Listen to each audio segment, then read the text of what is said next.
Hello everyone and welcome to my channel Avantika's astro. आज मैं आपसे बात करूंगी second house in birth chart. ये जो कुंडली का सेकंड हाउस है, ये किन किन बातों को रिप्रेजेंट करता है, किन किन बातों का कारक है, तो आइए जानते हैं। सेकंड हाउस हमारे धन को रिप्रेजेंट करता है, अक्यूमुलेटेड वेल्थ को रिप्रेजेंट करता है। वो धन जो हम संग्रह करते हैं कि उसको रिप्रेजेंट करता है, जैसे कि हमारी सेविंग्स, वो पैसा जो हम इन्वेस्ट करते हैं। इसके बाद ये हमारी फैमिली का हाउस है, बॉन्डेड रिलेशनशिप्स का हाउस है, बंधन का हाउस है। बेसिकली वो रिश्ते जो बंधन होते हैं, जिन बंधनों में हम बंध जाते हैं, तो बॉन्डेड रिलेशनशिप्स को भी रिप्रेजेंट करता है।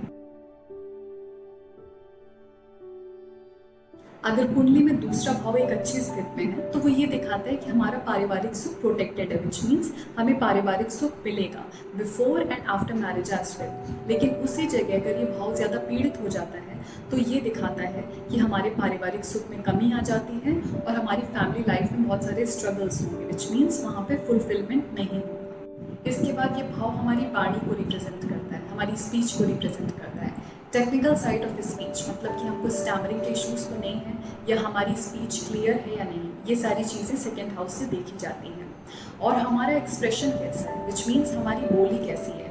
कुछ लोगों की बोली बहुत अच्छी होती है और कुछ लोगों की बोली बहुत कड़वी होती है या लोगों को सुनने में अच्छी नहीं लगती। तो जो हमारा क्वालिटी ऑफ स्पीच है, जो हमारा क्वालिटी ऑफ कम्युनिकेशन है, या हमारा जो एक्सप्रेशन है वो कैसा है, ये भी सेकेंड हाउस से देखा जाता है। इसी के साथ ये भी देखा जाता है कि जिन भी लोगों की कुंडली में second house as well as second house lord दोनों की पोजीशन बहुत अच्छी होती है, उनका एक इंक्लिनेशन होता है towards writing and communication field. और अगर वो इस फील्ड में अपना करियर बनाते भी हैं, so it turns out to be really progressive.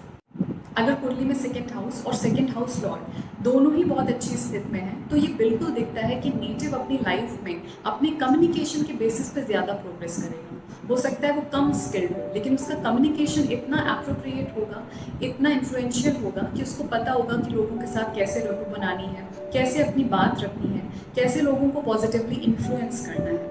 तो he would know all that. तो आपका जो कम्युनिकेशन है उसका बहुत बड़ा रोल आ जाता है आपकी सक्सेस में, अगर आपकी कुंडली में second house as well as second house lord की पोजीशन बहुत अच्छी है। कुंडली का दूसरा भाव मारक भाव भी है, और जब भी मारक भाव नेगेटिवली ज़्यादा एक्टिव हो जाते हैं तो वो ये दिखाते हैं कि नेटिव अपने डिज़ायर से ओवररूल्ड होगा, ओवरपावर्ड होगा। वो अपने डिज़ायर्स को अकम्प्लिश करने के लिए ही विल गो रियली फार, और उस मैटर में he will and up compromising many things like his health, his personal life. मतलब कहीं ना कहीं जो बैलेंस है वो बहुत ज़्यादा इफेक्ट हो जाएगा।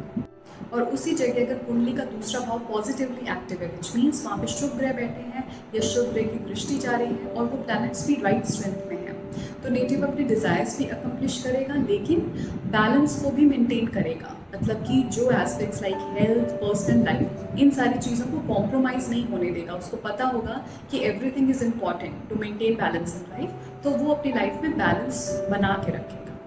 I hope you liked my video, and for more such videos please subscribe to my channel, and for latest notifications don't forget to press the bell icon. Thank you and have a good day.